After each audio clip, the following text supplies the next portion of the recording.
तो हेलो दोस्तों, आज की इस वीडियो में हम बात करने वाले हैं इंडियन एजुकेशन सिस्टम के बारे में। थ्री इडियट इंडिया की एक one of the best movie है इंडिया के एजुकेशन सिस्टम पर बनी हुई, जिसमें ये बताया गया है कि अपने पैशन के पीछे भागो। किसी महापुरुष ने कहा है कि कामयाब होने के लिए नहीं, काबिल होने के लिए पढ़ो। सक्सेस के पीछे मत भागो, एक्सेलेंस का पीछा करो। लेकिन आज भी हमारे इंडियन सोसाइटी में 90 to 95% ऑफ द स्टूडेंट का अगर कैरियर ऑप्शंस पूछा जाए तो उनमें मैक्सिमम यही बताएंगे कि उनका कैरियर ऑप्शन है इंजीनियर, डॉक्टर, MBA या फिर ज़्यादा से ज़्यादा कोई आगे तक सोचेगा तो UPSC। तो आखिर क्यों हमारे यहाँ लोग art therapist, bee keeper, web developer या फिर ग्राफिक डिज़ाइनर नहीं बनना चाहते हैं? आखिर क्यों कुछ ही गिनी चुनी स्ट्रीम्स में लोग अपना कैरियर बनाना चाहते हैं? इसके पीछे का आखिर कारण क्या है? क्या इसके पीछे का रीज़न है हमारा एजुकेशन सिस्टम या फिर हमारे टीचर्स या फिर हमारे पेरेंट्स? तो आइए इस वीडियो में हम डिटेल में एनालिसिस करते हैं और लास्ट में एक्सपर्ट्स द्वारा बताई गई कुछ सॉल्यूशन को भी देखा जाएगा। 1990 और 2000 इंजीनियर बनने का जो सपना सबसे आम हुआ करता था, वो सपना अब धीरे धीरे धूमिल पड़ता जा रहा है। मेरा नाम मोहित कुमार है। मैं बठिंडा रेलवे स्टेशन में कुली का काम कर रहा हूँ। मेरे को 5 साल हो गए रेलवे स्टेशन पर काम करते को। मैं B.Tech की हुई है मैंने इलेक्ट्रॉनिक्स एंड कम्युनिकेशन में।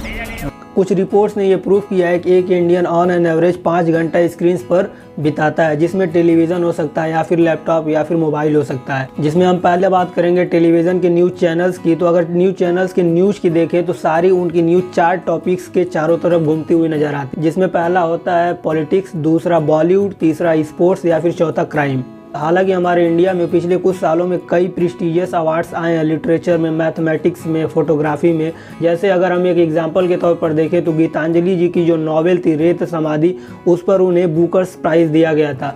लेकिन शायद ही आपने किसी न्यूज़ चैनल्स पर इन अचीवर्स की इंटरव्यू देखी होगी। अगर इनका इंटरव्यू न्यूज़ चैनल्स वाले लेते तो ज़रूर एक सोसाइटी में मैसेज आता। जब यूथ इनके इंटरव्यूज़ को देखते तो उनके दिमाग में ज़रूर एक मैसेज आता कि हाँ, इस टॉपिक्स को या फिर इस स्ट्रीम्स को भी हम एज अ कैरियर ऑप्शन चुन सकते हैं, इसमें भी हम अपना कैरियर बना सकते हैं। और दूसरा, अगर हम बात करें मूवीज़ की, तो उसमें जो मेन एक्टर होता है यानी कि हीरो, जिसे ज़्यादातर पुलिस या तो बना दिया जाता है या फिर आर्मी ऑफिसर या फिर गैंगस्टर या फिर बहुत ही रेयर केस में मिलेगा कि उसे बिजनेसमैन बना दिया जाएगा।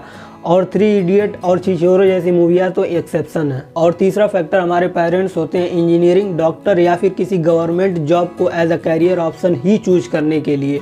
हालांकि ये बात बिल्कुल सही है कि पेरेंट्स अपने बच्चों का कभी भी बुरा नहीं चाहते हैं। इनफैक्ट पेरेंट्स ही वो होते हैं जो ये चाहते हैं कि उनके बच्चे उनसे भी आगे जाएं। लेकिन सोसाइटी में ऐसी थिंकिंग बन चुकी है कि जो बच्चा इंजीनियरिंग कर रहा है या फिर डॉक्टर कर रहा है या फिर किसी गवर्नमेंट जॉब की तैयारी कर रहा है, उसी को ही सोसाइटी वाले मानते हैं कि हाँ, वो बच्चा पढ़ता है। अगर कोई बच्चा गलती से आर्ट ले लिया या फिर वेब डेवलपर है या फिर ग्राफिक डिज़ाइनर है तो मतलब उसकी तो कोई इज्जत ही नहीं होती है सोसाइटी में। उसको लोग समझते हैं हाँ, इसे कुछ भी पढ़ना लिखना नहीं आता है। तो अब पेरेंट्स भी हमेशा सही नहीं होते हैं। पेरेंट्स जनरली 3 गलतियां करते हैं। पहला, बहुत ज़्यादा अपने बच्चों पर स्ट्रिक्ट रूल अप्लाई करते हैं, क्योंकि उनका ये मानना होता है कि बच्चों पर जितना ज़्यादा स्ट्रिक्ट रूल अप्लाई करो, जितना ज़्यादा उन्हें मारो पीटो डांटो, उतने ज़्यादा अच्छे रहते हैं। अगर बच्चों को डांटो ना, मारो या फिर उन पर कोई स्ट्रिक्ट रूल ना अप्लाई करो तो वो बिगड़ जाते हैं। बल्कि स्टडीज़ में ये पाया गया है कि बच्चों पर स्ट्रिक्टनेस का बहुत ज़्यादा निगेटिव इम्पैक्ट पड़ता है। और दूसरी गलती पेरेंट्स ये करते हैं कि अपने बच्चों को बगल में बिठा करके इमोशनली ब्लैकमेल करते हैं। जैसे, बेटा हमारा UPSC करना सपना था, लेकिन क्या करें, किस्मत ने साथ नहीं दिया, लेकिन कोई बात नहीं, हमारा बेटा UPSC क्लियर करेगा और हमारे सपने को पूरा करेगा। लेकिन सर प्लीज़ ऐसा मत करिए। हो सकता है आपके बेटे को पसंद हो या फिर आपकी बेटी को क्रिकेट खेलना या फिर फुटबॉल खेलना पसंद हो, और वो आपके सपने को पूरा करने के चक्कर में हो सकता है उसका अपना भी सपना पूरा ना हो सकता है जो उसका सपना वहाँ ज़्यादा बेस्ट वो अपना दे पाए वो आपका सपना पूरा करने के। और तीसरी गलती पेरेंट्स ये करते हैं कि मुश्किल से अगर उन्होंने परमिशन दे भी दी तो ये कह देते हैं ठीक है, जाओ तुम अपने मन का कर लो, हमसे कोई मतलब नहीं है। अब बच्चा ऐसी सिचुएशन में बहुत ज़्यादा डर जाता है और फिर वो बहुत ही मुश्किल में पड़ जाता है, वो जाए किधर, इधर या फिर इधर। इन सारी चीज़ों से बच करके हम अगर कहीं जा सकते हैं तो वो है हमारा स्कूल या फिर कॉलेज, जिसमें से गवर्नमेंट स्कूल की तो हालत इतनी ख़राब है कि वहाँ पर बेसिक इम्यूनिटीज़ भी मिलना मुश्किल हो जाता है। बच्चों के लिए टेबल तक मिलना बहुत ही मुश्किल होता है। और बाकी जो हमारे बच जाते हैं वो है प्राइवेट स्कूल, जिसमें से जो अच्छे प्राइवेट स्कूल या फिर कॉलेजेस हैं उनकी फ़ीस इतनी ज़्यादा होती है कि हर कोई उसे अफोर्ड नहीं कर सकता है। और बाकी के जो प्राइवेट स्कूल बच जाते हैं उनमें हमारे यहाँ नॉर्मली यही होता है कि जो टीचर बोल दे वही सही है। टीचर अगर X को Y बोल दे तो वो सही है। कोई भी अगर लड़का उसे अगर क्रॉस क्वेश्चन कर लिया तो उसका रिएक्शन कुछ ऐसा होता है। आज हमारे बीच एक ऐसे लीडर है जिनका मानना है कि वो हमारे हाईली क्वालिफाइड टीचर से बेहतर पढ़ा सकते हैं।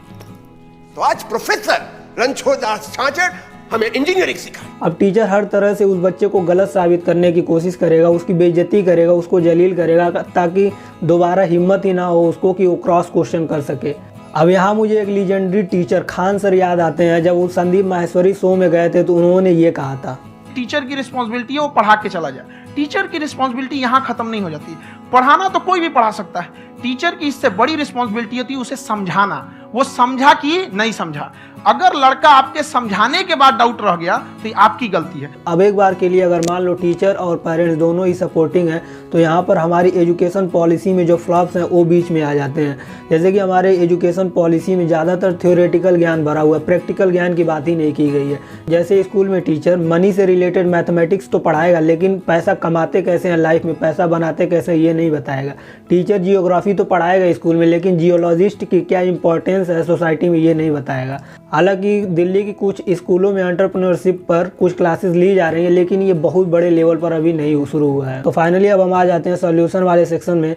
तो कई एक्सपर्ट्स का ये मानना है कि हमारा सबकॉन्शियस माइंड कुछ इस तरह से डिज़ाइन है कि जो भी काम हम बार बार करते हैं, जो भी चीज़ बार बार हम देखते हैं, वही चीज़ हमारे सबकॉन्शियस माइंड में सेव हो जाती है और हमारा सबकॉन्शियस माइंड कुछ उसी तरह से रिएक्ट करने लग जाता है। तो जब भी आप YouTube पर आएँ, अब YouTube का एल्गोरिदम ऐसा कर दिया गया है कि जो भी चीज़ आप देखेंगे वही चीज़ आपको बार बार रिकमेंड करेगा YouTube देखने के लिए।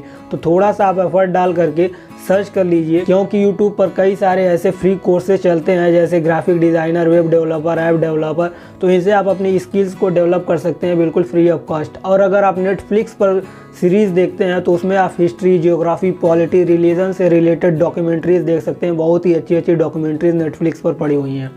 और स्कूलों में ये किया जा सकता है कि बच्चों को थ्योरेटिकल की जगह प्रैक्टिकल थोड़ा नॉलेज दी जाए। दूसरा ये किया जा सकता है कि एटलीस्ट वीक में एक दिन कोई कैरियर वर्कशॉप रखी जाए, जिसमें बच्चों को ये बताया जाए कि वो आगे चल करके कौन कौन से कैरियर को चूज कर सकते हैं। क्योंकि हमारे यहाँ जितने ज़्यादा लोग जितने ज़्यादा फील्ड में काम करेंगे, हमारे यहाँ हमारी कंट्री उतनी ही तेज़ी से ग्रो करेगी।